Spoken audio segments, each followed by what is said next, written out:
Hello friends, welcome to MKG kitchen. இன்றைக்கி நாம் பார்க்க போகிறது ரோஸ் மில்க் அகர் புட்டிங் தாங்க பார்க்க போகிறோம். வாயில் வச்சதுமே கரையக்கூடிய குழந்தைங்களுக்கு ரொம்ப பிடிச்ச மாதிரி ஒரு ஜெல்லி ரெசிபி தாங்க பார்க்க போகிறோம். வாங்க எப்படி செய்யலான்றதை பார்க்கலாம். அதுக்கு நான் ஒரு 50 கிராம் அளவுக்கு அகர் அகர் எடுத்துருக்கிறேன். அதை இப்போது ஒரு 2 கப் அளவுக்கு தண்ணி எடுத்துக்கோங்க. அதில் இந்த அகர் அகரை நல்லா கரையிற அளவுக்கு நல்லா கொதிக்க விடணும். நல்லா இந்த அகர் அகர் நல்லா கரைஞ்சி வரணும். நல்லா இந்த அளவுக்கு நல்லா கரைஞ்சி வரணும். பாருங்கள், இது மட்டும் சீக்கிரமாக உங்களுக்கு கரையணுன்னா நீங்கள் ஊற வச்சு கூட போடலாம். நான் இப்போ ஊற வைக்கலை, அப்படியே தான் கட் பண்ணி 2 கப்பு தண்ணி சேர்த்து நல்லா கரைய வச்சுருக்கோம். நான் பாருங்கள், நல்லா கரைஞ்சிடுச்சு.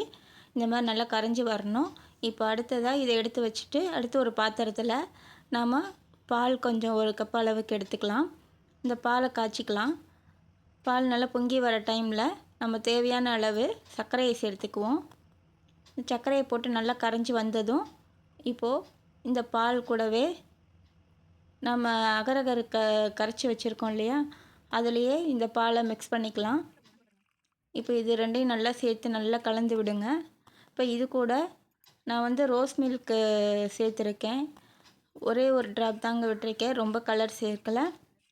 லைட்டாக பேபி பிங்க் கலர் தான் சேர்த்துருக்கேன். பாருங்கள், நீங்கள் வேணும்னா கலர் நல்லா ஃபுல்லாக வேணும்னா நிறைய கூட சேர்த்துக்கலாம். நான் லைட் கலர் தான் சேர்த்துருக்கேன். இப்போ இதெல்லாத்தையும் நல்லா கரைச்சி விட்டுட்டு ஒரு வடிகட்டி எடுத்துக்கோங்க. இப்போ நான் ஒரு பிளேட்டில் இதை மாற்றிக்கிறேன். வடிகட்டி வச்சு இந்த பிளேட்டில் வடித்து எடுத்துருக்கேன். பாருங்கள், இந்த மாதிரி நல்லா வடித்து எடுத்துக்கோங்க. வடிகட்டும் போது சின்ன சின்ன ஏர் பபிள்ஸ் வரும். இந்த மாதிரி வர பபிள்ஸை நல்லா கொஞ்சம் நல்லா கரைச்சி விட்டுட்டு நல்லா இதை தட்டி எடுத்துக்கோங்க. பாருங்கள், பிளேட்டில் நீட்டாக இருக்கணும். பபிள்ஸ் இருந்தாலும் அப்படியே நீங்கள் ஸ்பூன் வச்சு லைட்டாக அந்த பபிள்ஸை எடுத்து விட்டுருங்க. அப்போ தான் நல்லாயிருக்கும். இப்போ இது மேலே நான் அழகுக்காக நட்ஸு முந்திரி பருப்பு சும்மா திருகி வச்சுருக்கேன். இதையும் சேர்த்துக்கலாம். இப்போ பாருங்கள், ஒரு அரை மணி நேரம் ஆயிடுச்சு. இப்போ இதை நல்லா பீஸ் போடுறதுக்கு எந்த அளவுக்கு நல்லா வந்திருக்கு பாருங்கள்.